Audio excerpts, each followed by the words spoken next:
Hey, just a quick word before this video gets started. I know the Game Boy video was supposed to be released, but with Sage 2023 starting very soon and where I'm at with that video, I had to hold on to it until I'm happy with it.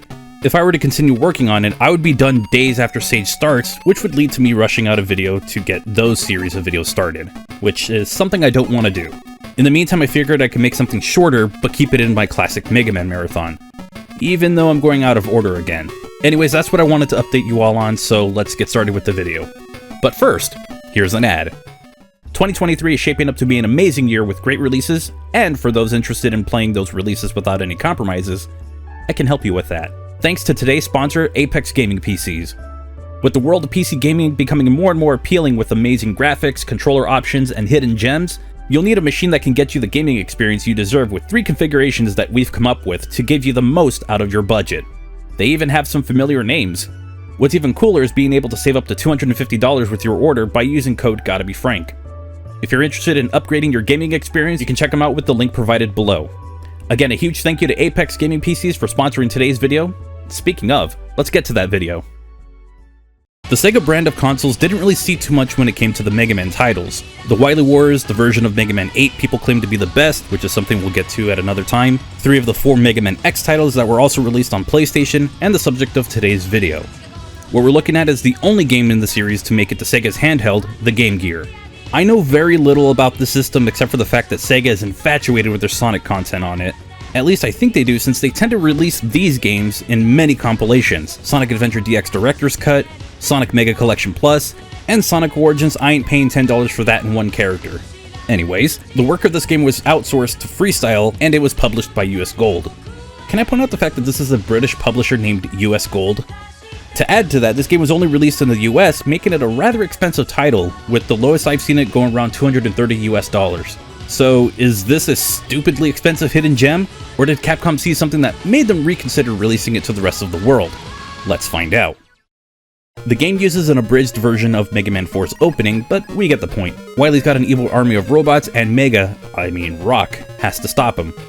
Oh wow, they actually refer to him as Rock. That's pretty neat. Anyways, there isn't much going on with the story because after you deal with the robots, Mega Man defeats the evil doctor, Dr. Cossack's citadel is destroyed, and there's a fireworks show to end the game. This game's a lot like the source material, more on that in a bit. You can jump, shoot, use your charge shot, slide, and use enemy weapons to go through 4 selectable levels at the start and fight the robot masters that reside in said level. The movement's pretty snappy and this game feels fantastic to play. I'm sure you're seeing the gameplay and thinking, wow, that looks pretty neat. And you'd be right. Mega Man on Game Gear, which I'll be referring to as Mega Man GG, is a great looking game, but I've noticed many parallels to a certain NES title. It's Mega Man 5. It's literally the NES game's levels lifted and dropped into another game, with the consequences that come from importing or recreating assets to fit a system with a smaller resolution display. The good old screen crunch. But hey, if screen crunch didn't get in the way of something like Super Mario Bros. Deluxe, it should be fine for Mega Man. Oh, well, that's unfortunate. In all fairness, the devs do an admirable job assisting the player with leap of faith jumps, but other times they don't bother with it. Whether it's these dots in Napalm Man stage, or the devs allowing the player to reposition the camera after holding jump for a few seconds, there was an effort to combat this. Another point where I can praise the devs is the music. Bringing the NES music to a different 8-bit system with different sound capabilities is no easy feat, but these compositions are close enough to warrant praise. Unfortunately, the sound effects are a downgrade, but since the music is fantastic, I can excuse it. It's not absolutely ear-grating, so I can live with it. Hang on, can I point something out about Mega Man's sprite? Why does it look like the DOS version? No, wait, the body looks like it came from the NES version, but the head resembles a DOS version. I'm sure this was their attempt at updating the NES Mega Man sprite, but I can't get the DOS game out of my head now. It's kind of funny to look at. One more thing, but it's clear some compromises were made to the animations for Mega Man and a few enemies, but those were usually frames that were never needed to convey what the character was doing.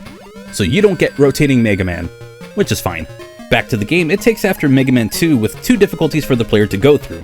From what I can tell, it only really affects the damage that you take and enemy placement. From the moment that I started the game, I noticed that you can only have 2 shots on screen at the same time.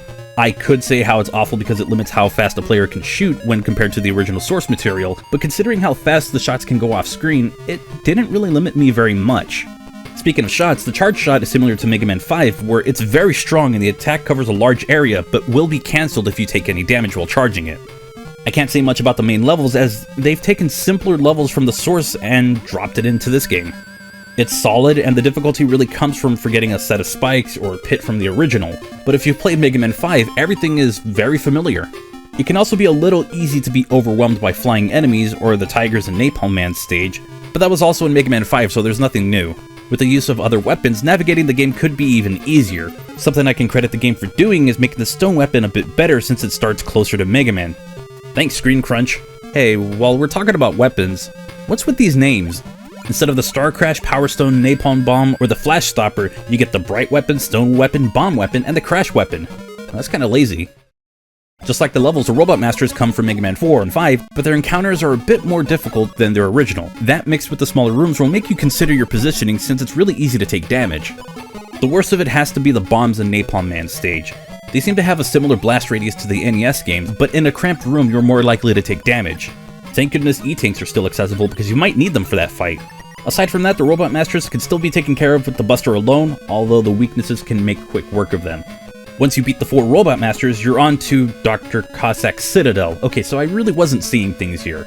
Why are we bringing Dr. Cossack's Citadel? Why not just bring in the castle from Mega Man 5 itself? Anyways, to start off, you're going to be going through Wave Man stage? What? Yeah, and it's the same as the original. The bubble platform section is going to be a bit tougher with the limited screen space, so you'll have a higher chance of missing the smaller bubbles. And in the auto-scrolling section, it becomes even more difficult to avoid enemies for obvious reasons. The interesting thing is that the background doesn't fade when you fight the mini-boss, but aside from that, it's the same thing. Even Wave Man is as easy as he is in the original, so there isn't much to talk about there. After that, you get to go to Toad Man? Again, the design is almost one-to-one to the original game. The only difference is the mini-boss being a glass cannon if you play on normal mode. If you play on hard mode, it takes a little bit more to take him down, but it's no problem. The fight with Toad Man is a little more involved. He'll jump a few times before attacking, but it can easily be cancelled with the Buster Shot. Just like the others, he moves a lot faster, making him a bit more aggressive. But now that we're done with that, we have the final level. If you guessed a Mega Man 4 or 5 level, you're wrong. If you guessed Quickman's level from Mega Man 2, you're right, you're cheating, and you're disqualified. Get him out of here. In this version, the lasers don't count as an instant kill if you're hit by the edge of it, but if you're stuck in the beam, you're dead. But you can utilize the slide so you can get around a lot faster, making the level a lot easier to get through. This is where I noticed the extra enemies in hard mode because that last bit of the level is completely empty in normal mode.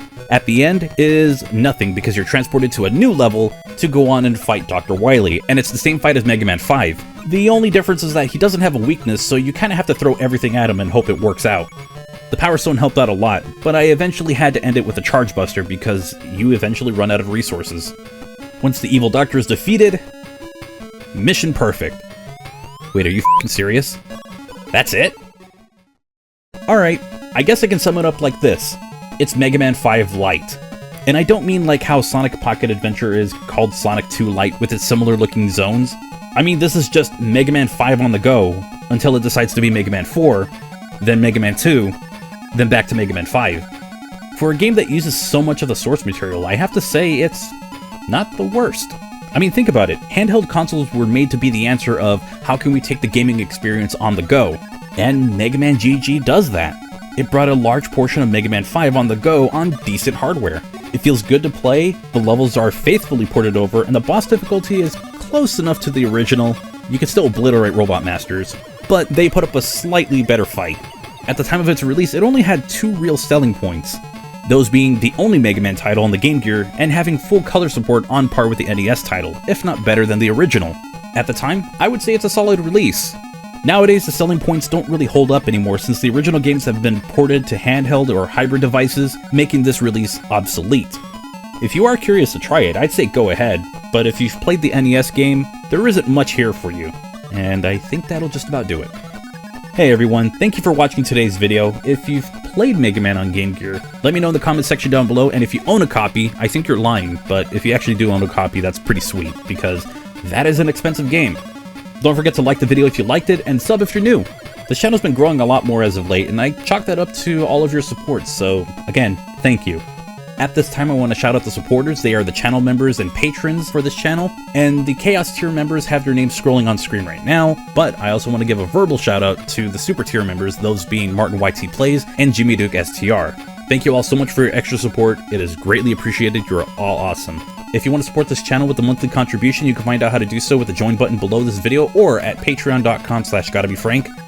Lowest tier is $1 and you get some neat perks with it, so any and all support is greatly appreciated. You can also find my social media antics with links in the description down below as well. But with that said, that's going to do it for today. Hope you all have a wonderful and safe day, and I'll see you for the next video. But until then, take care.